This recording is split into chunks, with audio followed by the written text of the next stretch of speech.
के राष्ट्रीय अध्यक्ष अखिलेश यादव पत्रकारों से रूबरू हुए और उन्होंने भारतीय जनता पार्टी पर किस तरीके से आरोप लगाए हैं, आइए आपको भी दिखाते हैं।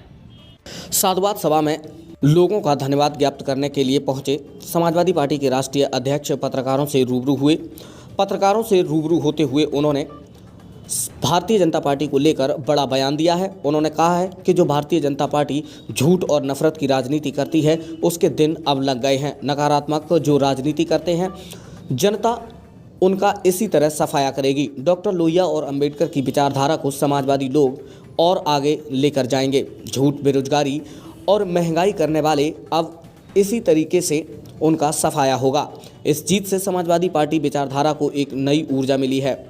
झूठ और राजनीति करने वाले बीजेपी के दिन अब जल्द लद गए हैं। मैनपुरी की जनता ने यह दिखा दिया है कि समाजवादी पार्टी को किसी वर्गों ने नहीं बल्कि संपूर्ण वर्गों ने वोट दिया है। मैनपुरी की जनता ने भाजपा की आंखें खोल दी हैं और उन्हें अपनी हार स्वीकार करनी चाहिए। वह जिस तरीके से आरोप हम पर लगा रहे हैं, महंगाई, बेरोजगारी, भ्रष्टाचार, इन सब कारणों से भाजपा हारी हुई है।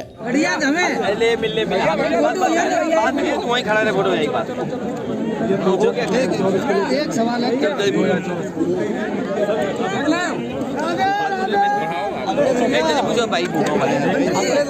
देखिए, इस मैनपुरी के लोकसभा के परिणाम ने जहां मैनपुरी का संदेश पूरे देश में गया है, वहीं नेताजी का जो आंदोलन, समाजवादी आंदोलन था, उसको और ताकत मिली है।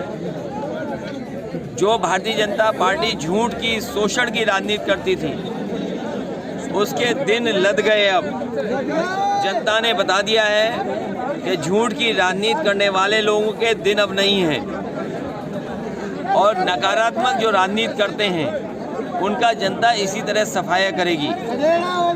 जब बीजेपी के लोग महंगाई को, भ्रष्टाचार को और बेरोजगारी को चरम सीमा पर ले जाएंगे तो भारतीय जनता पार्टी इसी तरीके से बुरी तरह हारेगी। इसलिए जहां नई ऊर्जा मिली है समाजवादी विचारधारा को और तमाम हमारे शोषित, वंचित लोग, उन्होंने मिलकर के इस लड़ाई को मजबूत किया है। वहीं बाबा साहब भीमराव अम्बेडकर जी के विचार और डॉक्टर लोहिया के दोनों के विचार एक साथ खड़े होकर के पूरे आंदोलन को आगे बढ़ाया है।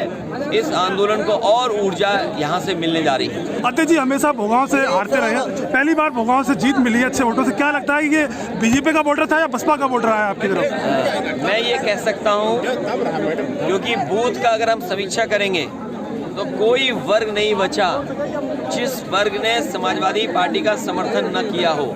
इसीलिए मैंने कहा झूठ की राजनीति समाप्त होने जा रही है। जिस तरीके से झूठ पे आधारित राजनीति भारतीय जनता पार्टी की थी, लोगों का शोषण करके राजनीति थी, उसके दिन खत्म हुए, दिन लद गए और समाजवादी आंदोलन को नई ऊर्जा देने का काम मैनपुरी की जनता ने किया है।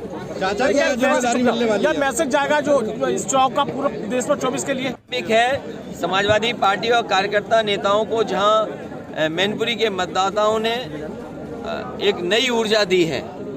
स्वाभाविक है 24 से पहले का ये परिणाम 24 में हमें और ऊर्जा देगा। अध्यक्ष जी के स्पष्ट सवाल, चाचा जी की भूमिका अब क्या रहेगी समाजवादी पार्टी में? चाचा का दल अब समाजवादी पार्टी में शामिल हो गया है, उन्हें जिम्मेदारी दी जाएगी। भैया एक सवाल और है, भाजपा वाले आरोप लगा रहे हैं कि आपने जब बीवी का भी वोट डलवा दिया। नहीं। अच्छा ये बताओ, मैं तो ये अपने प्रेस के साथियों से कहूँगा कि जो बीजेपी आरोप लगा रही है कि पैसा बटा, अरे ये इतने मतदाता हैं, किसी को पैसा दिया तो बताओ। और पुलिस इतनी दौड़ती रही, गाड़ियां इतनी चेक हुई हैं, ये बीजेपी की हार जो है वो स्वीकार करना चाहिए। जो उन्होंने शोषण किया, जो महंगाई बढ़ाई, जो डीएपी किसान को नहीं मिली, जो महंगी बिजली थी, इन नौजवानों से पूछो किसी को नौकरी रोजगार नहीं मिल सकता। ये सब कारण है जिसकी वजह से बीजेपी हारी है और बीजेपी की आंख खोल दी है मैनपुरी की जनता ने। बिल्कुल भैया, ये कहना जो आपका एक कॉम्बिनेशन बनाया था इस चुनाव में, क्या ये कॉन्सेप्ट 2024 में रहेगा? देखिए इसी तरह